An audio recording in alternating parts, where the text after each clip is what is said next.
Donc, ce qu'il fallait retenir de nos constructions, c'était qu'on avait 3 rayons particuliers, 1, 2, 3, et qu'au final, après, l'ensemble des rayons pouvait se déduire, puisque l'intérêt, c'est qu'un point va avoir pour image un autre point.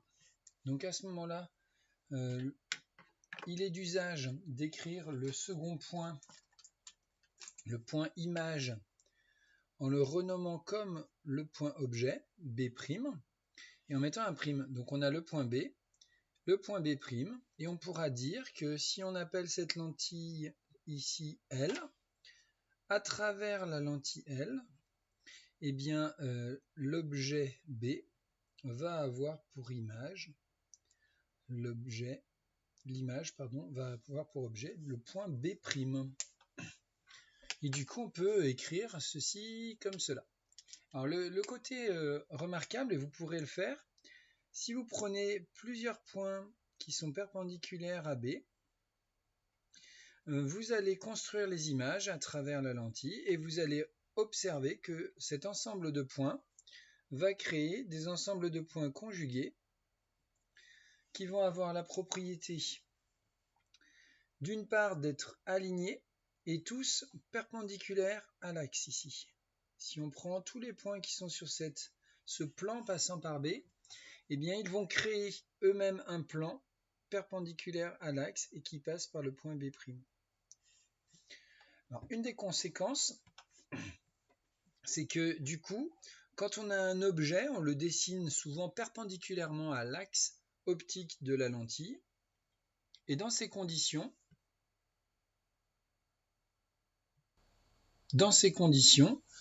eh bien, le fait d'être perpendiculaire à l'axe optique de la lentille, eh bien, on va avoir la possibilité de représenter tout de suite l'objet en prenant un trait perpendiculaire à notre axe optique. Alors, maintenant, on sait qu'il existe deux types de lentilles. On a les lentilles convergentes et on a les lentilles divergentes. La particularité des 3 rayons que l'on a établis, c'est une particularité qui est valable autant pour les rayons qui sont issus de lentilles convergentes que pour des rayons qui sont issus pour des lentilles divergentes. Oui ? Oui. Alors, hop. Ouais. Ouais.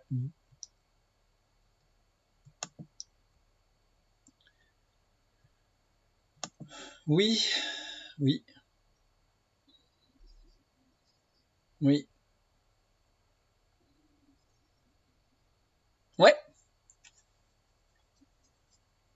Oui, c'est bien Y carré. Il n'y a pas de souci.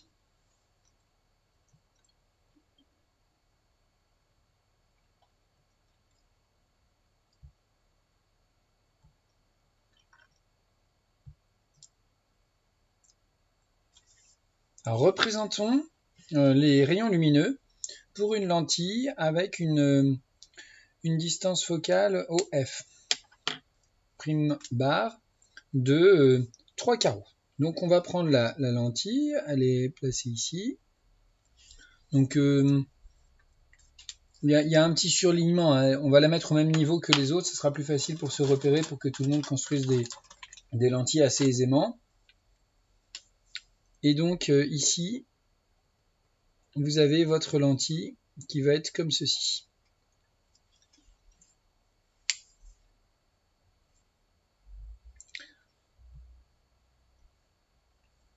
Alors cette lentille,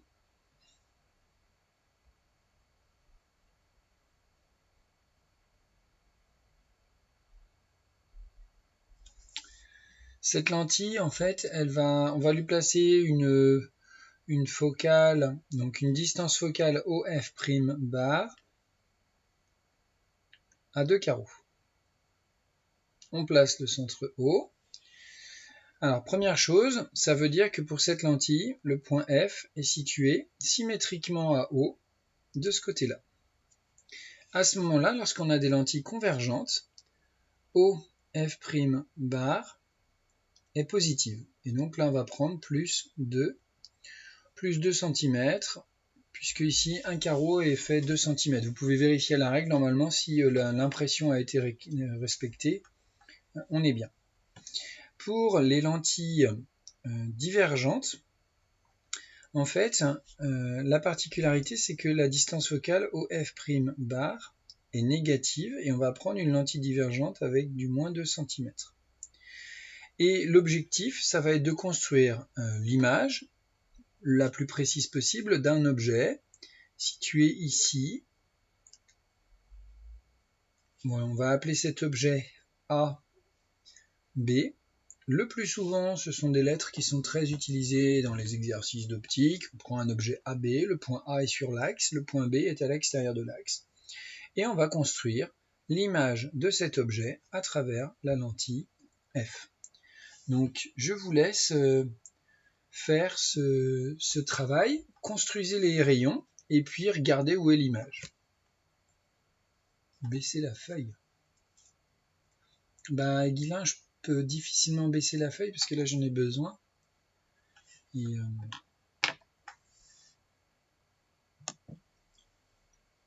donc pour construire les fameux rayons là, on va d'abord utiliser un stylo avec une pointe assez fine. Et puis on va prendre premier rayon, hop, le rayon qui est parallèle à l'axe optique et qui vient frapper la lentille. N'oubliez pas de mettre un sens de propagation de la lumière et vous changez de symbole sur cette petite flèche qui indique la propagation dès que vous changez de rayon dessiné. Je frappe la lentille et je ressors en passant par le foyer image. Donc je suis parallèle avant de frapper la lentille, je ressors par le foyer image.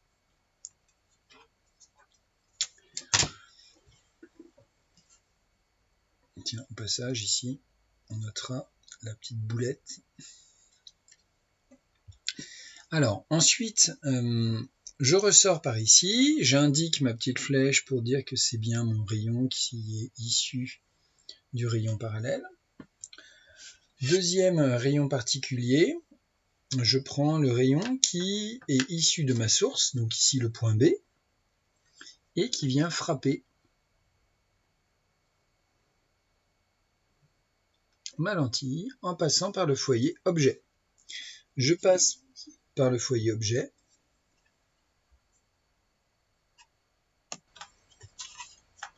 Donc là, l'astuce pour construire le rayon sortant, c'est de repérer la distance qui se trouve sur la lentille ici à un autre endroit, donc là, au loin. Ça permet de sortir quelque chose d'assez propre. Voilà. Et du coup, notre point, il se trouve ici, a priori. Et puis, on va vérifier que ce qu'on a fait, c'est pas trop délirant, en passant par le centre optique. Et si on passe par le centre optique, donc là, je me place sur le centre optique, je viens taper le centre optique, je place ici, je vérifie que tout ça, c'est à peu près cohérent. Tac, vous voyez, ça vous donne un point qui est quand même assez net. Alors, pas à la vidéo, mais sur votre dessin, ça doit vous donner un point qui est assez net, qui va donc être ce point-ci. Et après, on prend une équerre, ce que je viens de ne pas faire, hein, mais on prend une équerre et on place notre objet A', l'image de A par la lentille L, et B'. C'est chouette? Non, c'est pas chouette.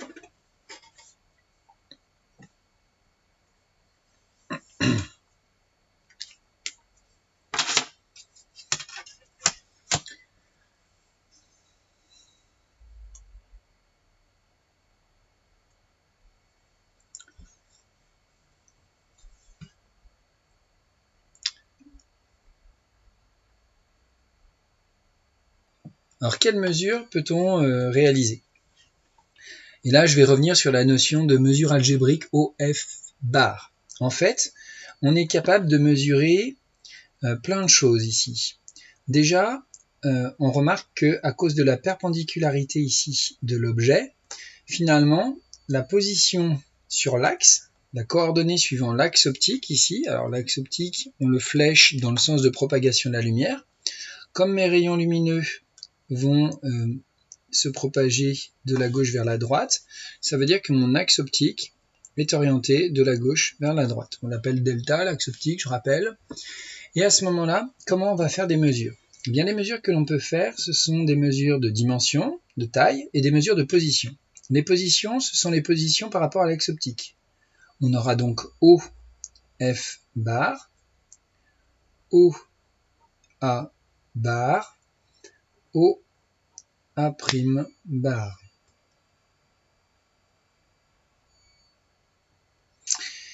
On peut aussi mesurer OF' bar, mais on avait noté que c'était plus de centimètres, puisque c'est comme ça qu'on avait positionné les choses. Donc comment on fait en pratique? On prend sa règle, et on vient mesurer ici la distance.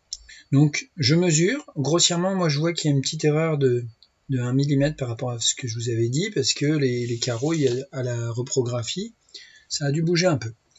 Donc là j'ai 2 carreaux, donc on trouve que ici j'ai une longueur de position de F par rapport à O de 2 cm, mais de 2 cm vers la droite. Donc on est dans le sens opposé à delta.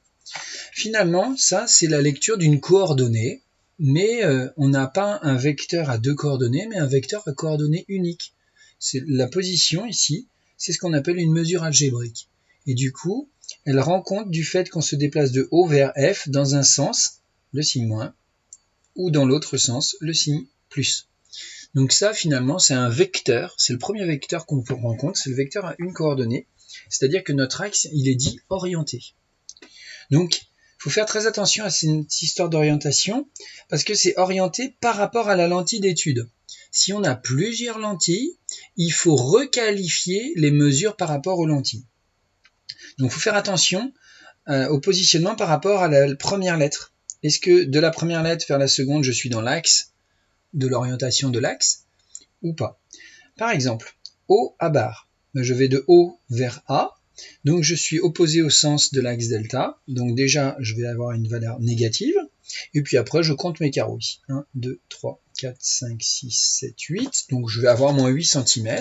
Allez, je vérifie avec la mesure. Vous voyez, on voit qu'il y a un écart. Moi, j'ai 7,8, tout simplement parce qu'à la reprographie, j'avais paramétré pour que ça fasse 1 cm. Ça a dû bouger un petit peu. On va dire quand même que ça fait 8 cm. Après, c'est juste un problème d'échelle. On n'oublie pas de mettre l'unité, puisque après, dans nos calculs de physiciens, on va avoir des petits soucis.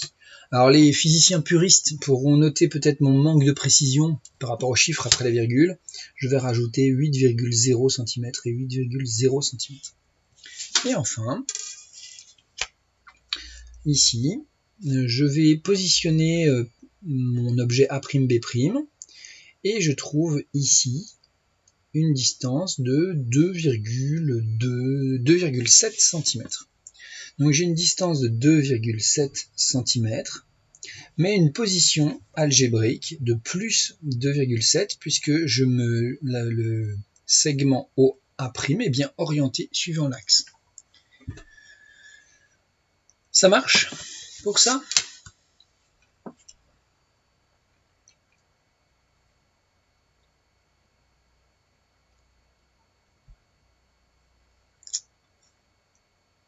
Alors maintenant, on pourrait reprendre le dessin avec la lentille divergente. La lentille divergente, OF' est définie par moins 2 cm. Donc, comparativement d'une lentille convergente et d'une lentille divergente, eh bien, on a des mesures qui sont des points F' et F qui sont inversés par rapport au centre optique. Et on a toujours notre axe optique, delta, qui est orienté vers la droite. Puisque notre source est située ici, elle va illuminer, elle va envoyer des rayons lumineux de la gauche vers la droite sur notre lentille.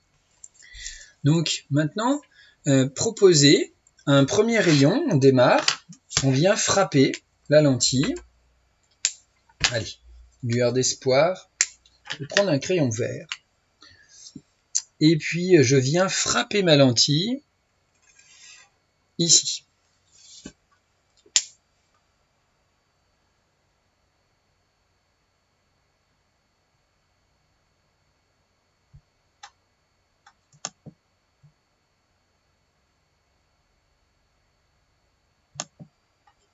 comment ce rayon vert va-t-il sortir de la lentille?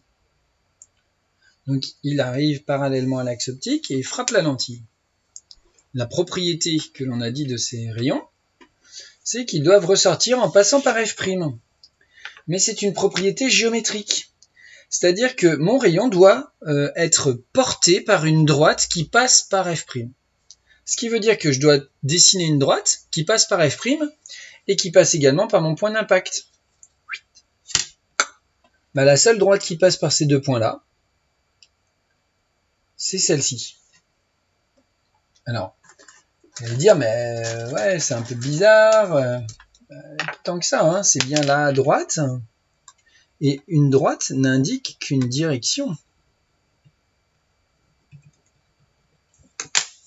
Bah d'accord, super, bon dessin. Donc cette direction ici, elle est la suivante. Hein, on passe par F'. Et du coup, on va avoir un rayon qui ressort comme ceci. Et en vert, je trace la lumière, le trajet de la lumière. Il est bien évident que cette partie ici est une construction géométrique, mathématique, qui dit bien que la lumière est portée par la droite qui passe par le point F'. Maintenant, le trajet effectif de la lumière, c'est bien celui-ci, en vert. Et puis, on continue. Du coup, je prends un rayon qui passe par F. Je prends ma règle, je passe par F. Tac. Je passe par F. Ce rayon, il vient ici. De la même façon, cette partie-là du rayon n'est pas un rayon suivi, une trajectoire suivie par la lumière. Par contre, mon rayon, il ressort parallèlement à l'axe. Donc, il ressort comme ceci.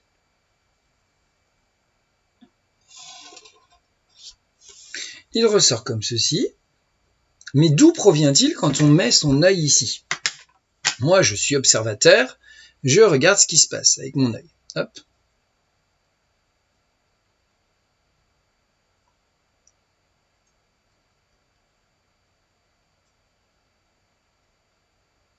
Voilà.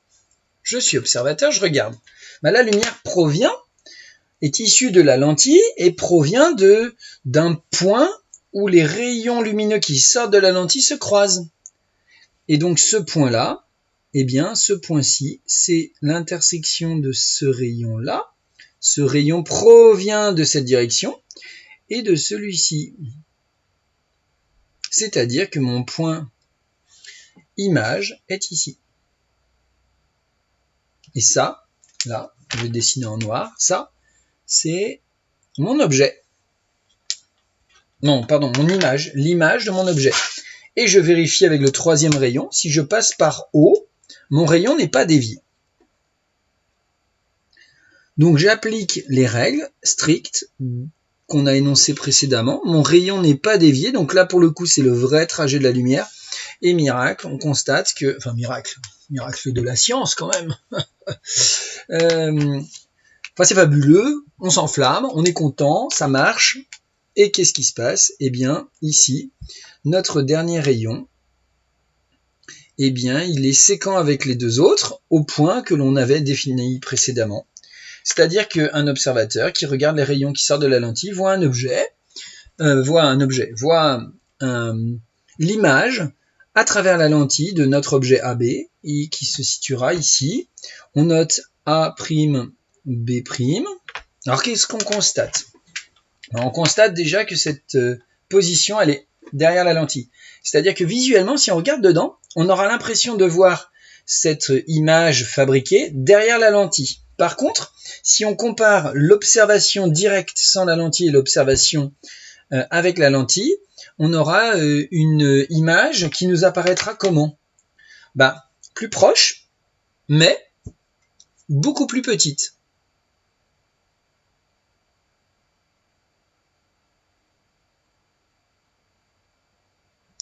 Est-ce que ça va?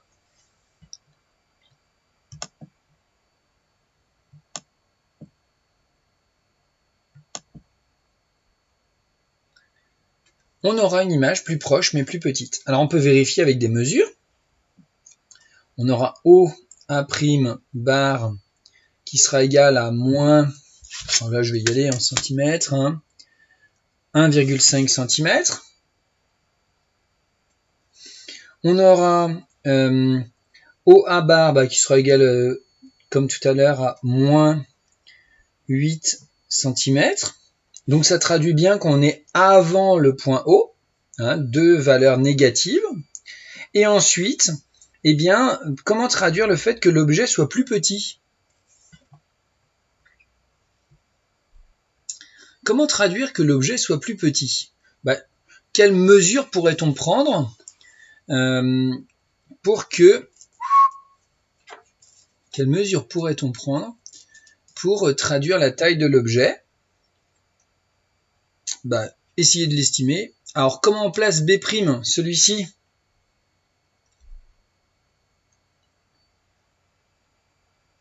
Donc, revenons là sur le point B'.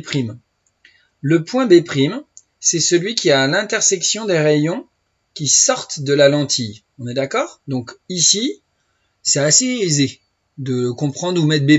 Les rayons sortent, le point d'intersection il est là, c'est tranquille. Là, les rayons qui sortent, c'est ce panel de 3 rayons. Comme la lentille est divergente, ces rayons, au lieu de se croiser en se coupant, eh bien les rayons vont s'écarter les uns des autres. Par contre, un œil qui serait placé sur le chemin, de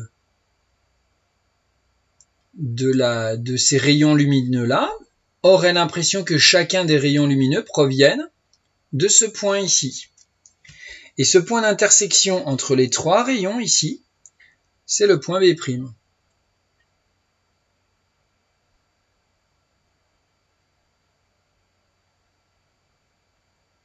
Ça va mieux?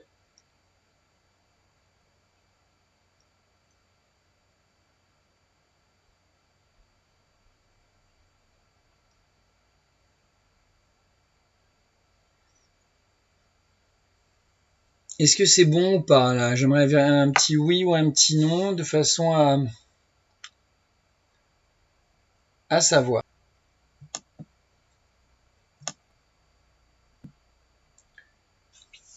En termes d'orientation, il y en a un qui est vers le haut et un autre qui est vers le bas. Donc du coup, on peut rajouter 2 types de mesures qui sont indépendantes des autres. C'est l'orientation liée à la taille de l'objet AB. Donc ici, on a pris AB égale à plus 2 cm. Pourquoi? Eh bien parce qu'on va orienter aussi l'axe de la taille de l'objet positivement vers le haut. Et donc, on va mesurer les tailles de nos objets et de nos images, mais en faisant attention au sens. Et ici, A'B', A' point de l'axe, B' point de la flèche. Finalement, la position, c'est par rapport à l'axe. Est-ce qu'on est vers le haut de l'axe ou est-ce qu'on est vers le bas de l'axe? Et du coup, ici, en prenant la mesure, je trouve 7 mm et je trouve moins 0,7 cm. Donc, je vais 2,0 et là, moins 0,7. Qu'est-ce qu'on peut conclure ici? Eh bien, dans cette expérience, on a une image A'B' qui est renversée. Renversée, ça veut dire que par rapport à l'objet AB, il y a eu un renversement d'image. Et en plus, on peut constater que cette image a une taille réduite. De la même façon, ici, on peut mesurer AB, bar, on trouve plus 1 cm, et on peut mesurer A'B' bar, et là on trouve plus 2 mm, donc 0,2 mm. Alors, premier constat, vous voyez, on a un objet 2 fois plus petit, et pourtant la taille, on est passé de 0,7 à 0,2, elle a été divisée presque par 4. Donc, on voit bien que y a des propriétés de taille là qui vont être différentes dans chaque cas de mesure. Donc là, il faudra être très très attention. Il faudra être très très attentif, pardon. On va pouvoir qualifier la position des images et des objets par un renversement ou pas. Ici, comme on a le même signe plus pour la taille des objets et des images, on voit que c'est le même signe, donc l'image n'a pas été renversée. Elle garde la même orientation.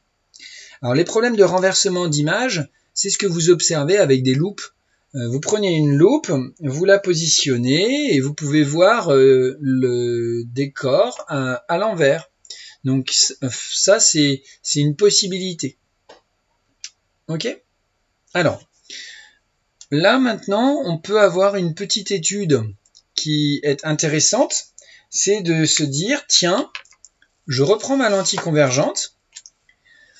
Je vais reprendre ma lentille convergente, mais je vais relever les mesures OA bar pour chaque centimètre de position.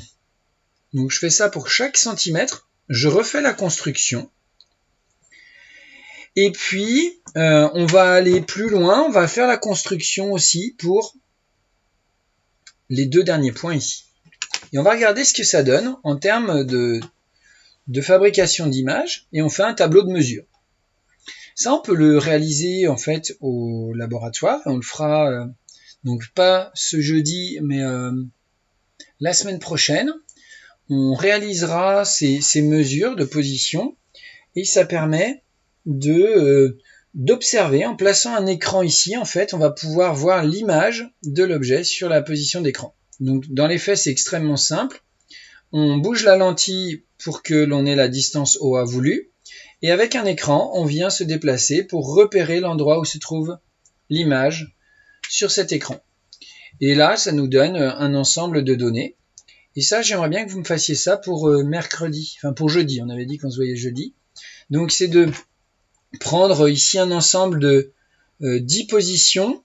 Alors je vous demanderai de ne pas prendre la position F. Voilà, celle-là on va l'occulter. Vous placez des objets AB par le dessin. Vous en mettez une petite dizaine. Vous pouvez en mettre aussi ici, là, en découpant en 3 ici, partie égale. Vous faites les dessins et avec votre règle, pour chaque mesure, vous faites la mesure de OA, OB. Et pour que ça soit précis, vous prenez les mesures de votre règle. Pas comme je l'ai fait, moi, des carreaux. Vous prenez vraiment les mesures de votre règle. Et après, vous faites un petit tableau. Et puis, on traitera les mesures. On fera un traitement graphique des mesures. Donc, ce tableau, vous le balancez sur Excel et vous regardez ce que ça vous donne en représentant OA en fonction de OA' bar.